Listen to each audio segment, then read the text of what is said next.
अस्सलाम वालेकुम नाज़रीन, प्रोग्राम में खुशामदीद। कुर्रा अर्ज़ के ऊपर स्पोर्ट्स की दुनिया का सबसे बड़ा मुकाबला हो रहा है जिसको ओलंपिक्स कहते हैं, और मैं बहुत देर से पाकिस्तान का नाम तलाश करने की कोशिश कर रहा हूँ। 70 ममालिक जिन्होंने किसी ना किसी कैटेगरी के अंदर कोई ना कोई तमगा लिया है, उनकी लिस्ट के अंदर तो पाकिस्तान का नाम नहीं है।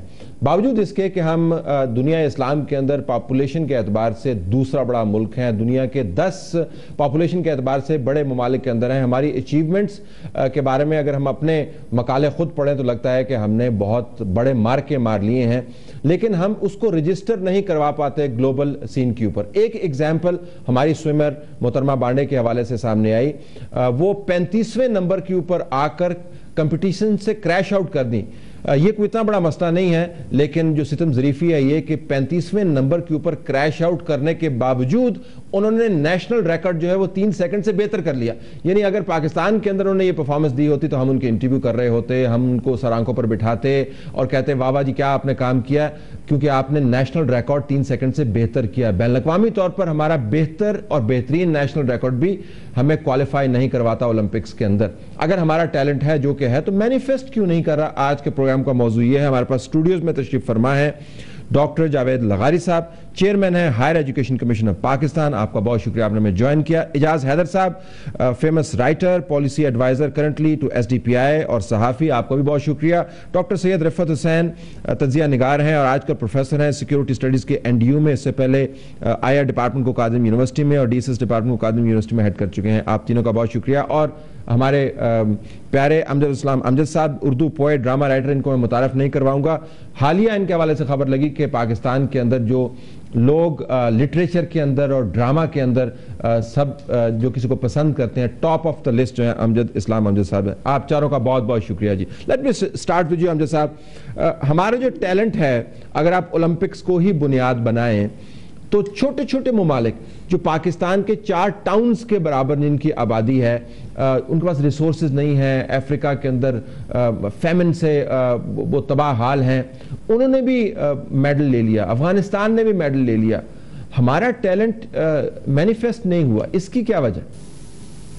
देखिए तलत, सबसे पहले तो हमें ये देखना चाहिए कि 1948 से जब से हमने ओलंपिक्स में हिस्सा लेना शुरू किया है तो दुनिया की कोई 70-80 खेल जो खेले जाते हैं ओलंपिक्स में, उनमें से सिर्फ 2, 3, 4 इवेंट हैं सॉरी जिनमें हम हिस्सा लेते रहे हैं। तो एक तो पहली बात तो ये है कि हमने तकरीबन 95% इवेंट्स को कभी इस काबिल ही नहीं समझा कि उसमें अपने बच्चों को, अपने नौजवानों को हम तैयार करें। तो बुनियादी खामी तो मुझे यही नज़र आती है कि हमने अपने आप को 2, 3, 4 चीज़ों में महदूद कर लिया और उसके बाद उनको भी पूरी तरह से ठीक तरह से हमने मैनेज। अगर मैं कहता कलामी होती, लेकिन नुक्ते की मैं थोड़ी सी एक और इसमें ऐड कर दूं, जमैका मसलन या अफ्रीकन कंट्रीज जो है वो भी सिर्फ भाग दौड़ के अंदर ही अपने आप को वो रखते हैं, लेकिन उस महदूद जो हल्का है जिसके अंदर वो अपने टैलेंट्स को इजहार करते हैं उसमें वो टॉप करते हैं। तो क्या ही अच्छा होता अगर हम 4 स्पोर्ट्स के अंदर ही रहते, कम से कम टॉप पर तो होते। जो हॉकी का हमारा हाल हुआ है, अगर हमने 8वें नंबर पर ही आना तो मैं भी खेल के 8वें नंबर पर आ सकता हूँ, कोई मसला नहीं है मेरे लिए। नहीं, वो आप सही कह रहे हैं। मैं ये अर्ज कर रहा था कि अगर चूंकि हम पाकिस्तान के हवाले से इस बात को देखने की कोशिश कर रहे हैं तो थोड़ा सा हम तारीखी हवाले से ये देखें कि जो खेलें हमारे यहाँ थी उनमें से बहुत कम खेलें जो हैं वो यूरोप में और तरक्की याफ्ता मुल्कों में खेली गई। चुनाचे वो जो नेचुरली खेल जो हमारे मुआशरे के थे और वो तो वहाँ से वैसे ही आउट हो गए। अब हम उन खेलों में हिस्सा लेते हैं जो हमें एक ब्रिटिश कॉलोनी होने के हवाले से हमारे यहाँ पिछले 100-150 गुल्ली डंडा अगर होता तो हम जीत जाते उसके अंदर। मेरा ख्याल है उसमें बेहतर तो करते हैं गुल्ली डंडे में, गोरे ने उसके अंदर भी हमें तो कोई रूल शूल चेंज करके हमें फारिग कर देना था। Let me bring this point कि तारीखी तौर पे we have remained limited. Doctor साहब, ओलंपिक्स का जो मामला है वो सिर्फ स्पोर्ट्स का मामला नहीं, इंटरनेशनल ब्रांडिंग है। मुल्क के झंडे चलते हैं, उनके नाम के नारे लगते हैं, people root for them, we are nowhere to be seen. लम्हा फिक्रिया है या कोई ऐसी वाजबी सी बात है? नहीं फोकस वाजबी सी बात नहीं, मेरा ख्याल है लम्हा फिक्रिया। और मैं इसको लिंक करूंगा कि जब सोसाइटी एज ए होल एक इन्हतात का शिकार हो तो फिर आप स्पोर्ट्स के फील्ड में या किसी एक फील्ड के अंदर ये तवक्को ही नहीं रख सकते हैं कि सोसाइटी उसके अंदर ब्रिलियंस के तौर पे परफॉर्म करेगी। तो एक हमें देखना पड़ेगा कि क्या हम दुनिया के ममालिक जिस तरीके से तरक्की का जो मयार दुनिया ने मुकर्रर किया है, क्या हम उस मयार के ऊपर पूरा उतरने की कोशिश कर रहे हैं, और अगर हम नहीं कर रहे हैं तो फिर ये इन्हतात जो इसकी वजह समझ आती है। एक तो बात ये, दूसरी बात ये है कि देखिए स्पोर्ट्स का जहाँ तक मामला है, दुनिया ने उसको साइंटिफिक तरीके से उसकी स्टडी की है, उसको उस्तवार किया है, उसको ऑर्गेनाइज किया है, and there is a long preparation period जिससे गुजर के उनका कोई एथलीट या कोई एक स्पोर्ट्समैन जो सामने आता है तो उसकी वजह से आपको ब्रिलियंस नजर आती है। हमारे यहाँ वही एक रवायती तरीका है, और जो लोग फॉर एग्जांपल जो लोग चेयरमैन क्रिकेट बोर्ड के रहे हैं उनको बॉल का पकड़ना या सीम का भी उनको नहीं पता था, लेकिन उन्होंने जिंदगी गुजार दी है। तो ये देखिए, जब तक हम ऑर्गेनाइजेशनल स्ट्रक्चर को इम्प्रूव नहीं करेंगे और टैलेंट हंट की कोशिश नहीं करेंगे तो उस वक्त तक ये मसला हल नहीं होगा। तो इदारों से बनती है जिंदगी, जन्नत भी और जहन्नम भी, और इदारे हमने तबाह किए। गो अहेड एजाज साहब। देखिए, इसमें दो तीन चीज़ें। एक तो ये कि एक ज़माना था जिसमें हम ओलंपिक्स में हॉकी में हमने जो है सोने का तमगा लेते थे। ये वो ज़माना था जब टीमें हमारे साथ इसलिए नहीं खेलती थी कि वो जीत जाए, इसलिए खेलती थी कि बहुत बड़े मार्जिन से हारे ना। ठीक। दूसरी चीज़ ये है कि इर्तिकाज़ की बात है। ये जो मसलन जमैका की आपने बात की, युगांडा में ये वो, इन्होंने ये किया कि कुछ तो आपकी खेलें हैं जो टीम स्पोर्ट्स हैं कि जिसमें जो 11-12 बंदे खेल रहे हैं, तमगा एक आता है। ठीक। लेकिन ऐसी भी खेलें हैं कि जहाँ पे जो इनफरादी खेल है, जिसमें एक शख्स जो है या एक जो औरत जो है वो अगर बहुत ज़्यादा अच्छी परफॉर्मेंस देती है तो वो सोने का, चांदी का या कांसी का तमगा जीत सकती है। तो एक तो हमने उस हवाले से कोई बात नहीं की। तीसरी चीज़ ये है कि वो जैसे डॉक्टर साहब ने कहा कि हमने कोई सिस्टम नहीं बनाया। यानी आपकी बहुत सारी ऑर्गेनाइजेशंस जो हैं वो ख्वाह फुटबॉल के हवाले से हो, ख्वाह हॉकी के हवाले से हो, वो सियासतदान चला रहे हैं। यानी मतलब उसमें कोई साइंसी तरीके से आपने ना तो टैलेंट हंट किया, ना मुख्तलिफ सतहों के ऊपर उसको आगे बढ़ाया। अब पिछले कई सालों से बात क्या हो रही है जी हॉकी के हवाले से कि जी वो देखें उन्होंने तो टर्फ तब्दील कर दी और उन्होंने रूल्स तब्दील कर दिया, तो अब हमारे साथ क्या होगा। अब आप ज़रा देखें जो ऑस्ट्रेलिया के साथ हमारा मैच हुआ, चूँकि मैं आपने भी खेली हुई है, डॉक्टर साहब ने भी खेली हुई है, हमने स्कूल कॉलेज के ज़माने हॉकी खेली है। बुनियादी जो असूल थे खेल के, यानी बॉल क्लियरिंग, जो टीम पूरे मैच के दौरान दूसरी टीम से एक पेनल्टी कॉर्नर ना ले सके, आप उसकी परफॉर्मेंस का अंदाजा लगा लें कि उसने क्या परफॉर्म किया। मैं तो आंखें फाड़ फाड़ के देख रहा था, मेरे ख्याल था कि शायद इस मर्तबा जो एक ही डी है मैच के अंदर और वो हमारी डी है, क्योंकि उसके बाहर को गेंद बाहर जा ही नहीं था, उसी डी में था। आपको याद होगा कि जिस वक्त आपकी डी में गेंद आती थी ना, तो बाहर से स्कूल के जमाने कोई बड़ा कहता बाहर सुट बाहर गेंद, मतलब क्लियर करो बॉल चीज है, यू नो बेसिक चीज। वो अपनी डी, मतलब 4 दफा हम उनकी डी में गए, वो 46 दफा हमारी डी में आए। और तीसरी चीज इर्तिकाज की जो बात थी, 2 चीज़ों में आप बाकमाल रहे। सारी दुनिया खिलाफ थी आपके एटमी सलाहियत आपने नहीं हासिल करनी, आपने कर ली। और जो आपने बेस्ट एक्सपोर्ट है आपकी जिहाद जो है, उसमें आप नंबर 1 है दुनिया के हर जगह पे। जो भी जिहादी है वो आपकी एकेडमी से, उसमें हम वैल्यू एडिशन करते हैं। असल एक्सपोर्ट हमें किया सऊदी अरब ने, नहीं उधर से किया, वैल्यू एडिशन किया, ओरिजिनल मैन्युफैक्चरर नहीं है, ओरिजिनल मैन्युफैक्चरर वो इब्ने सऊद का घर है जिसने हमारी तरफ भेजा, वो किया। लेकिन देखे ना, हम भी यहाँ पे बनाते हैं कॉटन, वैल्यू तो हम भी कोई खास ऐड नहीं करते। ठीक है, that's a good point. Let me come to Javed लगारी साहब, I have been reading your articles, और जाहिर है जो पाकिस्तान की एकेडमिक रिसर्च और अचीवमेंट है उसके ऊपर आपने उसका प्रोफाइल डेवलप किया। मैं सिर्फ ये जानना चाहूँगा कि स्पोर्ट्स से हटके अगर हम देखें तो क्या पाकिस्तान की रीजनेबल रिकग्निशन और ब्रेक थ्रू हमें हर जगह ही इन्हतात है, या हमें islands of prosperity and excellence नजर आ रहे हैं? देखिए ना, बेसिक मसला जो है वो मेरा ख्याल से इंस्टीट्यूशनल बिल्डिंग है। ठीक है ना, हमने पाकिस्तान में तकरीबन सारे इदारे जो हैं वो तबाह कर दिए हैं। और वही वाली बात है कि चाहे वो कोई भी बोर्ड हो या ऑर्गेनाइजेशन हो या इंस्टीट्यूशन हो, मिल हो, उनके जब वो हेड्स जब हम लोग लगाते हैं और जहाँ पे मेरिट नहीं है तो वो पूरा इंस्टीट्यूशन जाके नीचे तबाह हो जाता है। मोस्ट इंपॉर्टेंट यहाँ पे अगर मुल्क में किसी चीज़ की भी कैपेसिटी हमें बढ़ानी है और इम्प्रूव करनी है, चाहे वो स्पोर्ट्स की हो, चाहे वो एजुकेशन के सेक्टर में हो, चाहे वो जैसे बोल रहे हैं कि मिलिट्री कैपेबिलिटीज़ हो, तो हमें इंस्टीट्यूशंस बिल्ड करने हैं। जहाँ इंस्टीट्यूशंस बच गए हैं वहाँ पे आप परफॉर्मेंस देख रहे हैं। जैसे आप एजुकेशन की बात कर रहे थे, तो पर्टिकुलरली मैं हायर एजुकेशन की बात कर रहा हूँ। पिछले हफ्ते भी मैंने एक आर्टिकल लिखा था जो बाहर वाले को मैंने रेफर किया था कि पाकिस्तान की सेकंड लार्जेस्ट ग्रोथ है रिसर्च पब्लिकेशंस में। तो ये बाहर की एक रिकग्निशन है, बिकॉज एक इंस्टीट्यूशन है हायर एजुकेशन का, इतना वर्ल्ड स्टैंडर्ड्स के हिसाब से ग्रोथ है, ब्लैक इकोनॉमी की तरह की ग्रोथ तो नहीं है, जेन्युइन ग्रोथ है, रिकॉग्नाइज्ड इंटरनेशनल। हमारा डेटा नहीं है, ये बाहर का ही है, बिल्कुल ये जेन्युइन ग्रोथ है। और यही है कि पूरे वर्ल्ड स्टैंडर्ड्स के हिसाब से हम लोग आज भी नहीं है, लेकिन हम कोशिश कर रहे हैं कि हम वहाँ पे पहुंचे, लेकिन हम इंस्टीट्यूशंस को बचाने की कोशिश कर रहे हैं। तो अगर यही है कि जो हमारी पूरी सोसाइटी का जो फैब्रिक है जो तबाह हो गया है, चाहे फिर वो आप रेलवेज देखें, PIA देखें, जब आपके जहाज नहीं उड़ रहे हैं और ट्रेन नहीं चल रही हैं, तो आप क्या एक्सपेक्ट करते हैं कि आपकी टीम जाके वहाँ गोल्स बना के आपको ब्रॉन्ज और सिल्वर और गोल्ड लेकर आएंगे? Late me bring in Amjad साहब, जरा इसके ऊपर आइएगा जी, इसकी मजीद वजाहत दरकार है जी कि इदारों के जरिए ही आप परफॉर्म करते हैं, अकवाम बनती है, इसके अलावा नहीं। मैं तलत इससे जरा थोड़ा सा इसकी जो है ना बेस उसमें जाना चाहता हूं कि अदारे जो हैं वो नर्सरियों से आगे ग्रो करते हैं, यानी नर्सरी से हम चीज़ों को बिल्डअप करना शुरू करते हैं, फिर वो एक शक्ल आती है जब वो मटेरियल इस काबिल हो जाता है कि उसको ट्रेन करके हम नेशनल या इंटरनेशनल लेवल पर ले जा सकें। तो एक तो हमने वो बेसिकली नर्सरीज ही खत्म कर दी, तबाह कर दी हैं। मुझे याद है बचपन में, जैसे अभी हमारे दोस्त भी बता रहे थे कि स्कूल के ज़माने में इन्होंने हॉकी खेली, मैंने स्कूल के ज़माने में क्रिकेट खेली। हमारे साथ एक ग्राउंड होती थी, उसमें इक्विपमेंट जो है वो दिया जाता था और उसके बाद टूर्नामेंट्स होते थे, बेशुमार टूर्नामेंट्स होते थे। इन्हीं में से वो लोग आगे मुसलसल मेहनत करके निकलते थे। एक तो हमने ये नर्सरियां खत्म कर दी। दूसरे ये देखिए कि जिन मुल्कों की हम मिसाल देते हैं, मसलन मैं स्टीव वॉ की ऑटोबायोग्राफी पढ़ रहा था, तो उसमें उसने बताया कि 7 साल की उम्र में वो स्कूलों से बच्चों को पिक करना शुरू करते हैं। 7 साल की उम्र में वो एक बहुत बड़ा सा ग्रो सिलेक्ट करते हैं और 12 साल की उम्र तक वो ये फैसला करते हैं कि इनमें से कौन से लोग जो हैं, चंद लोग वो आगे जा सकते हैं। हमारे यहाँ ये प्रोसेस ही सिरे से नहीं है। पहले हम एक रवायती तौर पर, ये जो हमने गोल्ड मेडल वगैरह जीते हैं, एक रवायती तौर पर एक ट्रेडिशन बनी हुई थी, एक हॉकी का एक स्टाइल था जिसमें हम लोग चैंपियन थे। जैसा हमने देखा कि उन्होंने इसका जो स्टाइल है वो बदला, इसके लॉज बदले, कानून बदले, और उसके साथ उस हॉकी को साइंटिफिक बुनियादों पर उन्होंने अपने मुल्कों में खेला, जिसका नतीजा ये हुआ कि आज जैसे हम बता रहे हैं कि एक जमाना था कि हमारी डी जो है वो लोगों के लिए ममनुआ इलाका होती थी, और अब वो वक्त आ गया कि दूसरों की डी हमारे लिए ममनुआ इलाका बन गई। तो ये एक तो यहां से इसको देखना चाहिए।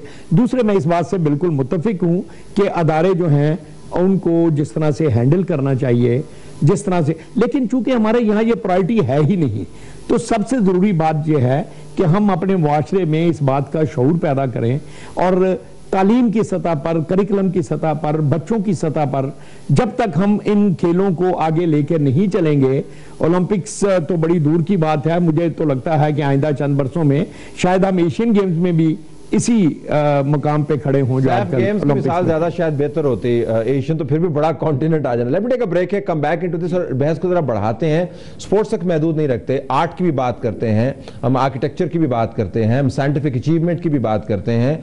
हमारा टैलेंट जो है जिसकी हम रोज माला जपते हैं वो मैनिफेस्ट क्यों नहीं कर रहा? ममालिक अपने लोगों की, अपने इदारों की परफॉर्मेंस के जरिए पहचाने जाते हैं। हमारी परफॉर्मेंस जो है इन तमाम शोबा जिंदगी में इतनी अच्छी नहीं है जितनी हो सकती है। आफ्टर दिस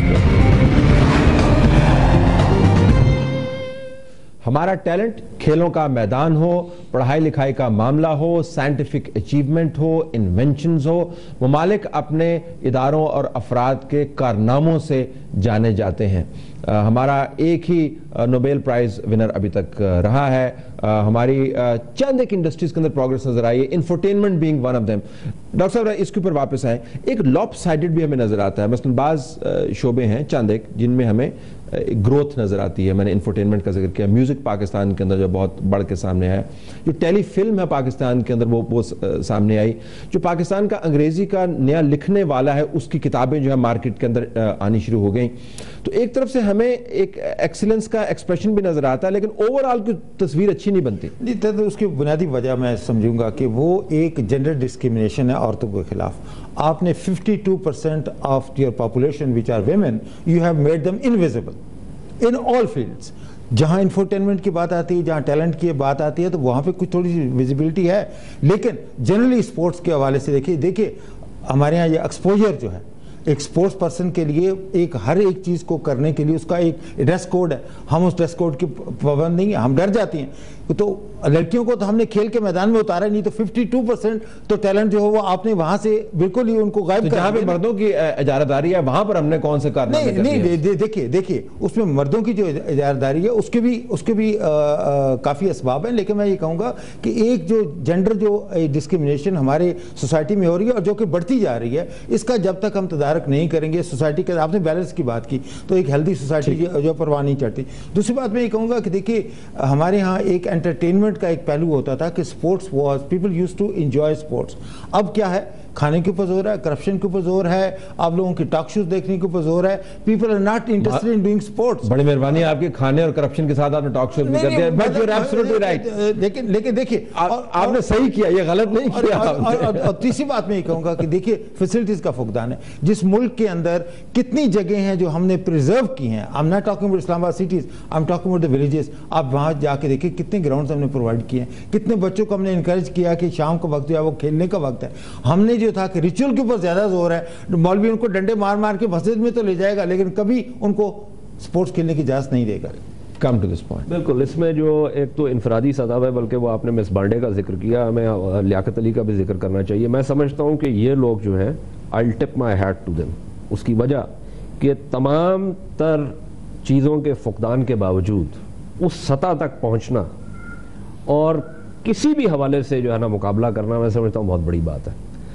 जो आपने बात की डॉक्टर साहब, पार्क्स जो हैं मुख्तलिफ शहरों में, हमें पता है खबरें आती रहती हैं कि कभी किसी कब्जा ग्रुप ने उस पर कब्जा कर लिया, किसी पार्क पे आपने कुछ बना दिया, प्लाजा बना दिया, मस्जिद बना दी, यानी आपके पास वो जगह ही खत्म हो चुकी है कि जहां पे आप जाकर आउटडोर एक्टिविटी। लेकिन library, let's expand the debate, libraries available है, इंटरनेट अवेलेबल है, कंप्यूटर अवेलेबल है, रिसर्च के मौके अवेलेबल है, एक्सपोजर है, एक ग्लोबल विलेज बन गया। उसमें तो हमने क्या कारनामा कर दिया, और ऐसा मुल्क जिसके हवाले से 20 किताबें रोजाना लिखी जा रही हैं, हमने उस शोबे में क्या कारनामा कर दिया? उसमें देखें, ये फिर अगर चूंकि थोड़ी सी तालीम के हवाले से बात आ गई, डॉक्टर लजारी ने भी बात की HEC की।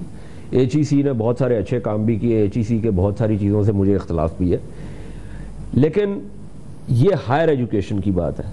जो आपकी फॉर्मेशन होती है ना, आपकी जो एनालिटिकल स्किल की जो फॉर्मेशन होती है, वो आपकी स्कूल के ज़माने में होती है। स्कूल से फिर आप ऊपर जाते हैं।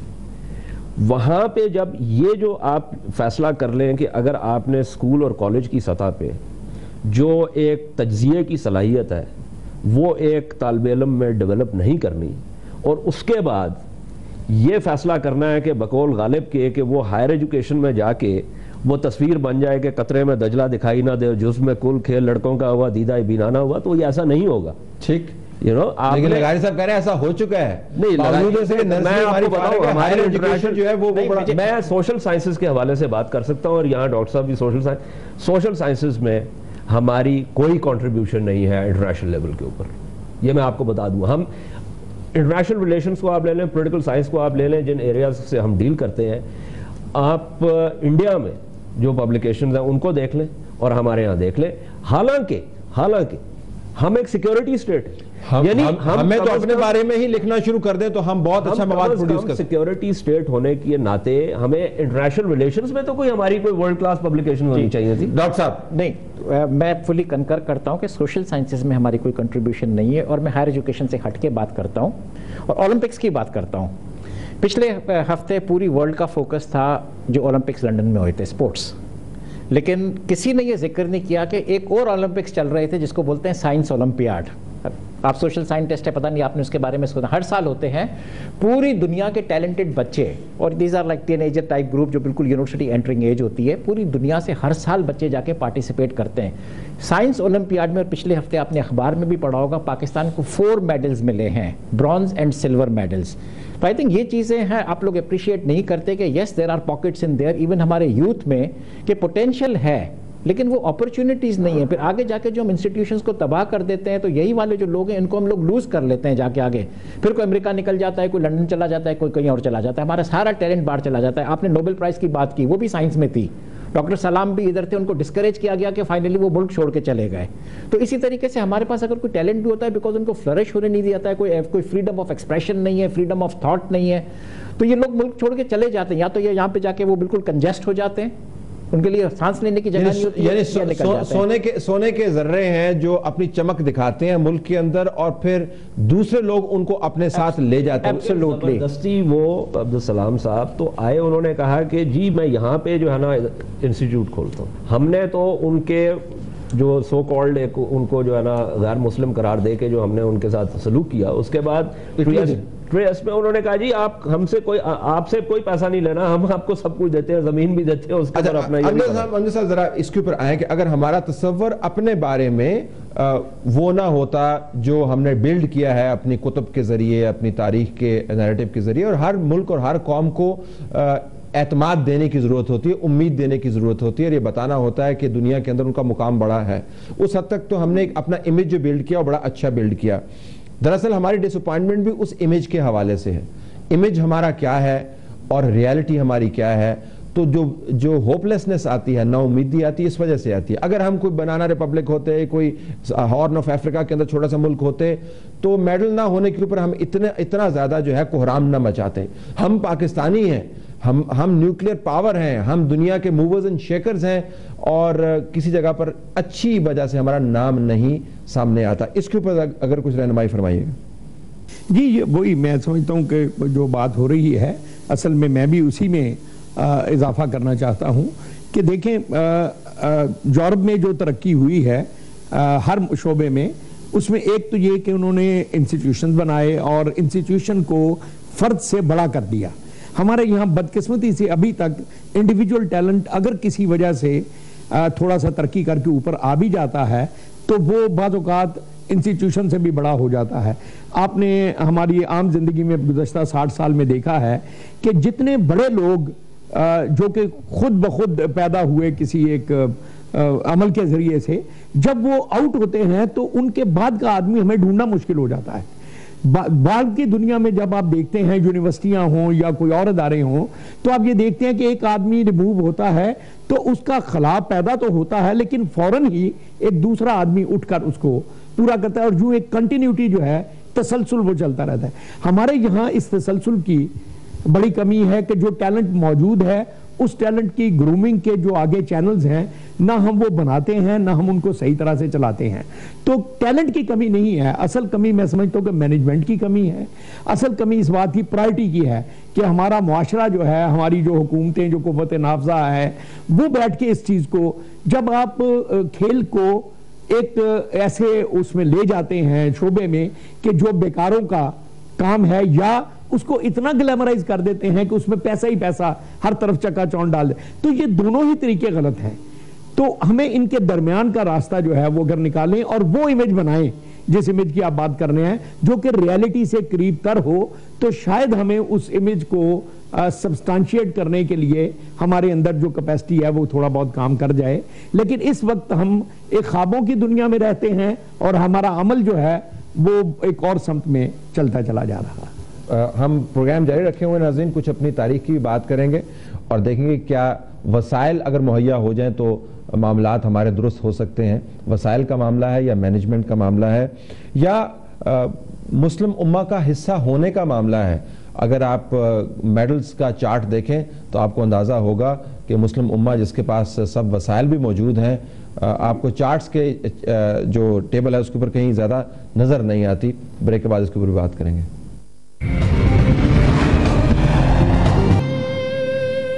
नाज़रीन, हम हमेशा ये बात करते हैं कि दुनिया हमारी कुर्बानियों को रिकग्नाइज नहीं करती। दुनिया हमारे बारे में जो परसेप्शन बनाए हुए है उसका हकीकत से ताल्लुक़ नहीं है। दुनिया हमें इंतहाई मनफी मैट्रिक्स के साथ असेस करती है, जानती है।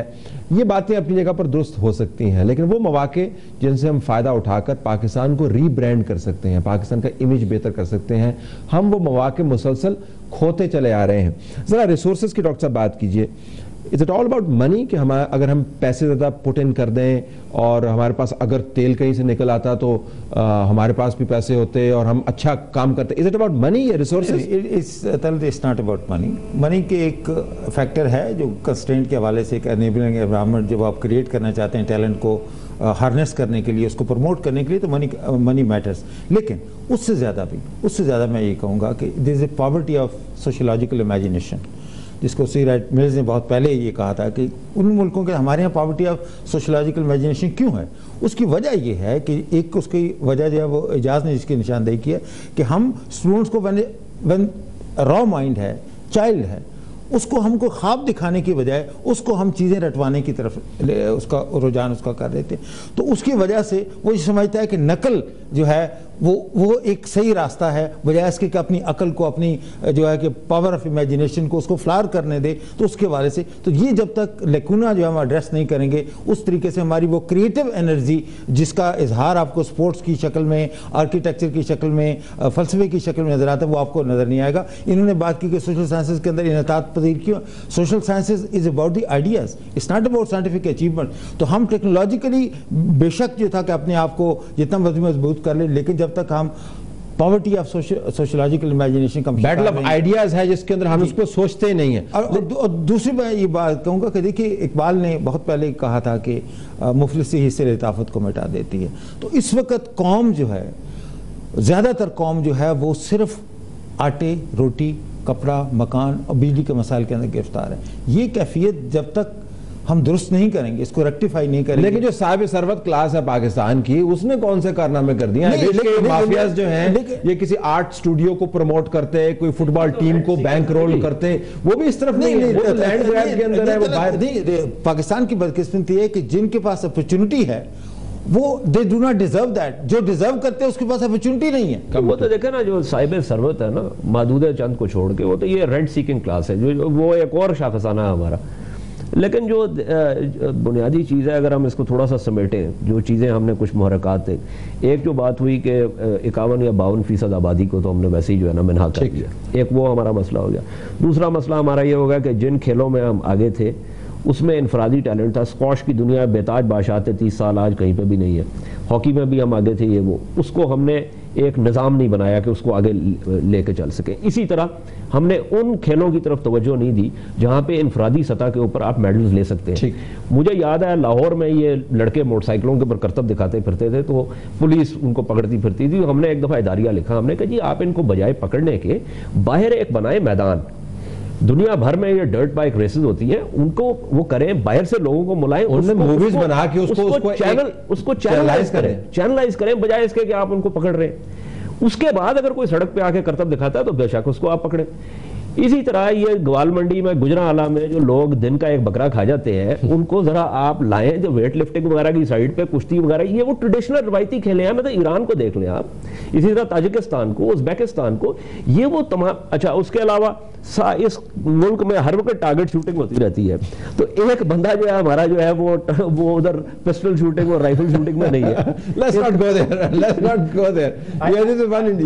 I think यही चीज है कि अभी स्क्वाश का जिक्र हुआ था, इसी तरीके से हॉकी में भी हम लोगों ने गोल्ड मेडल्स जीते हैं। लेकिन हमें एक्नॉलेज करना है कि हम लोग बहुत अच्छे थे, हमने वो ब्रोकन न्यू ग्राउंड, स्नूकर के अंदर वो broken new ground. You know, in all these games we are talking into the 60s and we are talking into the 70s and today we are obviously probably वही मैंने बोला कि institutions हमारे तबाह हो गए, उस वक्त हमारे पास इंस्टीट्यूशंस थे। तो ये जो डिटोरिएशन सारी जो आई है, चाहे वो स्पोर्ट्स में हो, चाहे जिस फील्ड में आई हो, वो इसीलिए हुई है कि 60-70s में हमारे पास प्लानिंग कमीशन होते थे।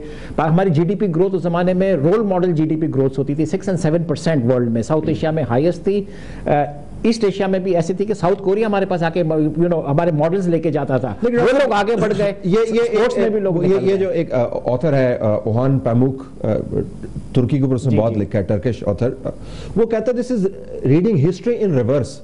हम यहाँ से शुरू करते हैं और ले जाते हैं 60s के अंदर, हमें यहाँ से शुरू करके तो आगे लेके जाना चाहिए।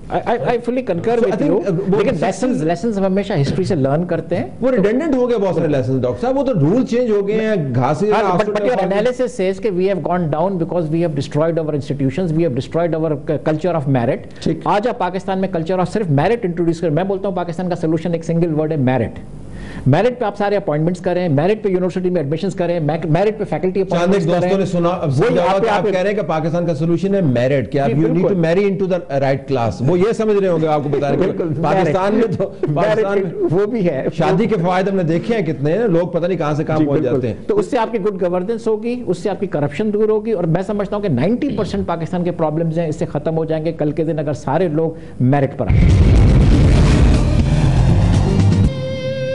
जरा इसके ऊपर आएगा अमजद साहब, जरा बताइएगा कि रियासत तारीखी तौर पर प्रमोट करती है, नर्चर करती है, अपॉर्चुनिटीज प्रोवाइड करती है, और हमें मालूम है कि अगर वजीफा ना होता मिर्जा गालिब के पास तो वो शायद मुफलिसी के आलम में वो शेर ना लिख पाते जो उन्होंने लिखे, वजीफे के ऊपर वो चले। हमारे यहाँ पे क्या रियासत ने हाथ उठा लिया है, रियासत कब्जा ग्रुप बन गई है, रियासत वो नहीं रही, और हमने ऐसे लोगों के पास चीज़ें छोड़ दी हैं जिनका काम जो है सिर्फ दुनिया भर में जाके शॉपिंग करना है, और इस मामले के ऊपर वो फोकस ही नहीं करते।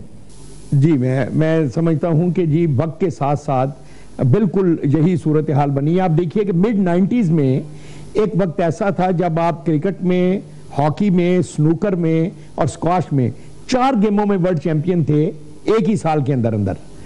तो ये चीज़ें जो हैं ये हमने आहिस्ता आहिस्ता जब रियासती इदारों में डोमिनेशन शुरू हुई लोगों के, आप कह लीजिए अगराज की, तो उसका नतीजा हम आज देख रहे हैं। दूसरी बात अभी थोड़ी देर पहले आप कर रहे थे इस्लामी उम्मा के हवाले से, मैं समझता हूं कि अगर ये फाइन आर्ट्स के हवाले से या लिटरेचर वगैरह के हवाले से भी देखें तो हमारे यहाँ वेस्ट के खिलाफ जो सवाल करने की आज़ादी है या सोचने की आज़ादी है वो बचपन ही से कर्म कर दी जाती है, और फिर आगे चल के ज़िंदगी के हर शोबे में आप अपनी सोच या अपना सवाल नहीं कर सकते। मुझे अभी मौका मिला, नज़ार कबानी का नाम आपने सुना होगा, ये सीरियन पोइट था और पैलेस्टीनियन प्रॉब्लम पे इसने बहुत लिखा। तो इसने एक नज़्म लिखी है, उसका मैंने तर्जमा किया है कि इजाज़त हो अगर मुझको, तो वो भी वही इजाज़त मांग रहा है कि जो हमने, जो नेचुरल राइट है, जो हमारा ह्यूमन राइट है, जो हमें हमारा दीन जो राइट देता है, जो हमें हमारा आइन राइट देता है, वो भी हमने लोगों के राइट छीन लिया है। तो उससे एक ऐसी, आप कह लीजिए, बदमज़गी की कैफियत, एक ऐसी मायूसी की कैफियत, अफरा तफरी की पैदा हो जाती है कि वो जो टैलेंट हमारे पास मौजूद है भी, वो टैलेंट जो है वो भी अपना जौहर नहीं दिखा सकता। और जूं रियासती इदारों का जैसे हम जिक्र कर रहे हैं कि बगैर किसी मेरिट के सियासी बुनियादों पर, और जहाँ भी जो खाने पीने के काम हैं मुख्तलिफ, जहाँ पैसा है, तो इन चीज़ों ने आकर वो जो हमारे अंदर इम्कानात थे ग्रो करने के, मैं समझता हूँ कि अगर मिड 90s में हम 4 गेमों में दुनिया के चैंपियन हो सकते थे तो उसूलन 2012 में हमें कम अज कम 4-6 इसमें मजीद गेमों का इजाफा करना चाहिए था, मगर हमने वो पहली 4 गेमें भी ज़ाया। दूसरा शोबा है जिंदगी में शायद हमें यही अपने टैलेंट की चमक दिखानी चाहिए थी। टुवर्ड्स द एंड डॉक्टर साहब, और हम इस पर क्लोज करेंगे, ओलंपिक्स का ही, टेनिस का एक मैं प्रोमो देख रहा था, बाज लाइनें तो उसकी मुझे याद नहीं, लेकिन आखिर में जब एक ट्रॉफी उठा रहे होते हैं टेनिस के, जो मुख्तलिफ लोग जीतते रहे हैं, तो वो कहते हैं कि perhaps it is passion, perhaps it is pride, आखिर में वो कहते हैं कि परहैप्स इट इज़ लव। तो जिस चीज़ से आप मोहब्बत करते हैं उसी को नर्चर करते हैं ना। तो मेरे ख्याल में, और ये पाकिस्तान में एक बड़ा कंट्रोवर्शियल मौजू बन गया है कि पाकिस्तानी होना जो है वो एक ताना बन गया। अगर आप पाकिस्तानी है, पीपल आर नॉट रियली, वो बात करते हैं 14 अगस्त को झंडी शंडी हम लगाते हैं, लेकिन हम पाकिस्तानी होने को मोहब्बत का इजहार नहीं करते। It's not a source of pride for us. मेरा ख्याल है कि यूथ के अंदर जो कि पाकिस्तान की एक आबादी का एक बेशतर हिस्सा है इस वक्त, उसके अंदर एक जेन्युइन लव फॉर पाकिस्तान मौजूद है, जिसको हमें रिकग्नाइज करना चाहिए, जिसको हमें हार्नेस करना चाहिए, जिसको हमें नर्चर करना चाहिए। देखिए, नर्चर कौन करेगा? नर्चर रियासत करेगी ना। रियासत जो है वो आप देख लीजिएगा कि प्राइड ऑफ परफॉर्मेंस किन लोगों को मिलते हैं, कौन से लोग जो हैं जिनको हिलाल इम्तियाज से नवाजा जाता है। अगर मतलब उसकी लिस्ट आप उठा के देख लें, you will find only 10% of the merit, जिसकी लगारी साहब बात खुल के ऐसे लोगों को भी मिले हैं कि उसके बाद मेरा ख्याल था कि हिलाल इम्तियाज के का नाम तब्दील हो जाना चाहिए। लेकिन देखिए तो और एजुकेशन के लिए आपको कहते हैं जी कि आप अपने आप को नॉमिनेट करें, दुनिया में कहीं किसी को कोई नॉमिनेट नहीं करता, it is always the peers who nominate you. तो हमारे यहाँ सेल्फ प्रोजेक्शन के अंदर जो है, तो जो शख्स सेल्फ प्रोजेक्शन का कायल ही नहीं है तो वो तो कहीं भी नजर नहीं आएगा ना। दूध के बारे में कहते हैं इजाज़त साहब कि बालाई भी ऊपर आती है और गंद भी ऊपर आता है अगर आप उसको बहुत ज्यादा हिलाएं तो पाकिस्तान में क्या हो रहा है, बालाई ऊपर तो नहीं आ रही। देखिए, हमने फैसला करना है, इसमें रियासत की भी बात है और बहुत सारा कसूर हमारी माशरत का भी है। शुरू किया रियासत ने, माशरे की ऐसी जहनसाजी की, इस तरह उसको तश्कील दिया कि आज हमने, आप सोचें ना, आप लोगों से सर्वे कर लें कि ये जो हम सारी इमेज की बात करते हैं और जहाँ पे हम ये बात सारी कर रहे हैं प्राइड की, लव की, पैशन की, ये सारी चीज़ें, कि हम दुनिया में अपने आप को कैसे देखना चाहते हैं। ठीक, यानी अब बुनियादी चीज़ तो ये है, अगर हमने दुनिया को इंटरेस्ट करना है तो फिर तो ये सारी चीज़ें करनी चाहिए जिस पे हम बहस कर रहे हैं। तो अगर हमने we have to continue to worry the world, तो फिर तो हम बड़ा अच्छा काम वैसे ही पहले से कर रहे हैं, उसमें मजीद हमें थोड़ा सा जो है ना डालना चाहिए और दुनिया को मजीद जो है वो वरी करना चाहिए। पहले डिफाइन करना कि हम डिफाइन करें ना, हमारा कैसे मुल्क और कौम के तौर पर जाना चाहते हैं। हमारा बेंचमार्क ये नहीं है कि हमारे जो है 5 जो है वो केमिस्ट्री में, फिजिक्स में और मैथमेटिक्स में जो है वो पेपर्स निकले, बैंक मार्क्स हैं, बेंच मार्क्स नहीं, बैंक मार्क्स हैं और बेंच मार्क्स हैं। और ये towards the very and I think हमें अपने आप को आइडेंटिफाई करना चाहिए, वी आर पाकिस्तानीज फर्स्ट। ये हमारा मुल्क है, यहीं पे हमारे बच्चे पलेंगे, बड़े होंगे। जब तक वो सेंस ऑफ ओनरशिप नहीं होगी इस मुल्क की, इन इंस्टीट्यूशंस की, इन इदारों की, और यही है कि अगर हम जाके अपना पैसा बाहर जमा करते रहेंगे और बाहर जाते रहेंगे और हर साल जाके बाहर वेकेशन करेंगे और यहाँ पे जो हमारे नेचुरल एरियाज हैं उसको इग्नोर करेंगे, तो आई थिंक जब तक वो ओनरशिप की सेंस नहीं है इस मुल्क की, तो कभी हम लोग आगे तरक्की नहीं कर सकेंगे। आप सबका बहुत बहुत शुक्रिया नाज़रीन। चॉइस बड़ी ऑब्वियस है, या आप स्विट्जरलैंड जैसा मुल्क बना सकते हैं अपनी मेहनत से, या स्विस अकाउंट्स के अंदर पैसा रख के खुश हो सकते हैं। जिन ममालिक की अशरफिया ने स्विस अकाउंट्स के अंदर पैसा रखा है उनका हाल भी आपके सामने है, और जिन्होंने मेहनत करके स्विट्जरलैंड बनाया है उसका हाल भी आपके सामने है। बहरहाल ये आर्जी मसाइल होते हैं, और अगर आप अक़वाम की तारीख देखें तो इसके अंदर 10 साल बुरे गुजरेंगे तो अगले 10 साल अच्छे भी हो सकते हैं। डिपेंड करता है कि आप 10 साल पहले फैसले कौन से करते हैं। हमारी तरफ से यही कुछ इजाज़त दीजिए, अल्लाह हाफिज़।